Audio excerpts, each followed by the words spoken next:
সবাই কেমন আছেন? আশা করছি সবাই ভীষণ ভালো আছেন। এই যে আজকে আপনাদের কুর্তির ডালের পুরো রেসিপি দিয়ে দেবো। প্রথমে কুর্তির ডাল এই যে রসুন, লঙ্কা আর একটা টমেটো দিয়ে সেদ্ধ হতে বসিয়ে দিলাম। এবার যতক্ষণ না অব্দি 8 থেকে 10টা সিটি দিচ্ছে ততক্ষণ না অব্দি অল্প জালে সেদ্ধ হোক। ততক্ষণ আমি পেঁপেটা কেটে নিচ্ছি। অর্ধেক পেঁপে আগে ভাগেই করে নিয়েছিলাম, অর্ধেকটা ছিল, তাই এই যে অর্ধেকটা পেঁপে কেটে নিলাম। তারপর আবার কি চলে এলাম পেঁপেটা আগে বসিয়ে দিই, কারণ এমনিতে অনেকটা লেট হয়েছে।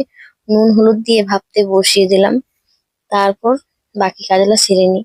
কিন্তু সজনে শুঁটি করবো, তাই সজনে শুঁটিটা আগে কেটে নিচ্ছি। সজনে শুঁটি আলু দিয়ে বানাবো, তাই একটা আলু সুন্দরভাবে কেটে নিই। আর এই যে অল্প একটু বেগুন দিয়ে দিব, যাতে তরকারিটা খুব সুন্দর মাখো মাখো ভাবে হয়। কারণ এই বেগুনটা ভীষণ টেস্টি হচ্ছিল খেতে। আগে দুটো রান্না করেছিলাম, মাকে বলছিলাম এইরকম বেগুন কিন্তু আর পাওয়া যায় না। এই যে আমি যে বেগুনগুলো আপনাদের দেখাইছিলাম একটা ভিডিওতে, একটাতে 250-র উপরে, মানে 300 এরকম আমি ওজন করতে গেছিলাম। সত্যি বলতে আমাদের যেহেতু কাটা আছে তাই ওজনটা করেছিলাম। এত বড় বড় বেগুন, আর খেতেও খুব টেস্ট। এই যে এঁচড় বানাবো, দাদু দিয়ে এসছে বাড়ির এঁচড়। এত মানে দুধ ঝরছিল যে কিছু বলার নেই।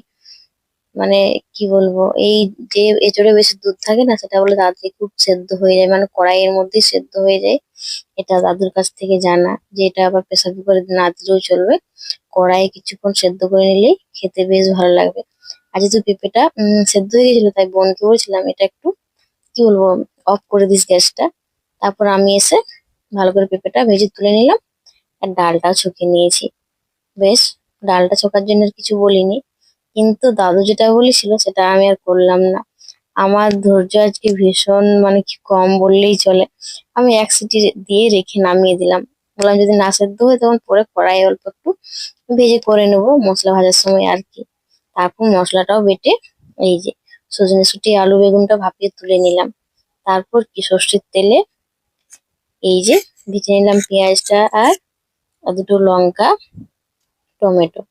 এবার যতক্ষণ না ভাজা ভাজা হয়ে আসছে, তেল ছাড়ছে, ততক্ষণ ভেজে এই দিয়ে দিলাম সেদ্ধ করে রাখা এঁচড় সবজিই। তারপর কিছুক্ষণ জল দিয়ে আবার কষে নিতে হবে 2 থেকে 3 মিনিট। বেশ, নামিয়ে নিলেই হচ্ছে। তারপর আলু বেগুনটা দিয়ে দেবো সেদ্ধ হতে। আলু বেগুনের কিন্তু নিম হবে, এটা সেদ্ধ হওয়ার আগেই বলে দিয়ে গেছে। আমার ভিডিও দেখুন প্রতিদিন নিমটা পাবে বাকি রেসিপির সাথে। তারপর নিমটাও ভিজে নিলাম। আর এটা রেসিপি বললাম না, প্রত্যেকের বাড়িতে মনে হয় এটা জানা